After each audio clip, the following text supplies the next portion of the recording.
Hello, this is Stan Dubin, and welcome to the Hiring Tips Podcast. The name of this tip is Have Him Work for a Day.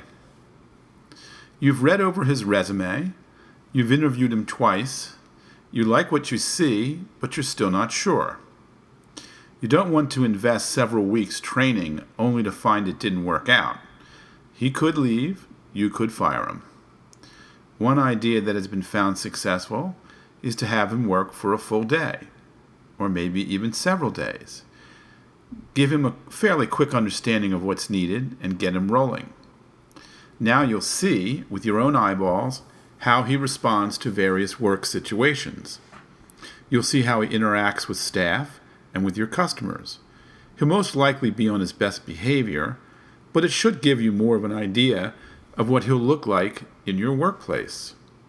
Why should he work for you for a full day or even several days without assurances he has the job? Good question.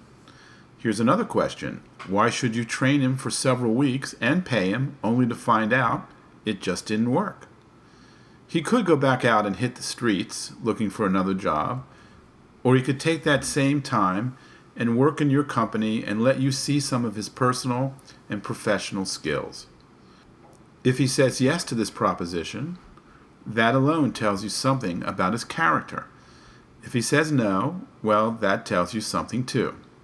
It tells you he may be of a mind that he, quote, deserves the job, end quote, or that you should be the only one making the commitment. I'm not saying you should have some kind of upper hand in this process, but you are the employer. It is your company. You're going to invest in him. You'd like to have more reality on who this person is and will he mesh with your current staff. The Hiring Tips is brought to you by the Employee Testing Center. We have an employee testing service that will help you hire better staff. It's very accurate, easy to understand, and delightfully affordable. Watch our 3-minute video at getbetterstaff.com. That's getbetterstaff.com.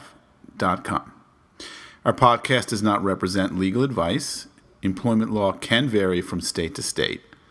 So please consult an attorney familiar with the law that applies to the area where your business is located for any legal questions specific to your company. Thanks for listening.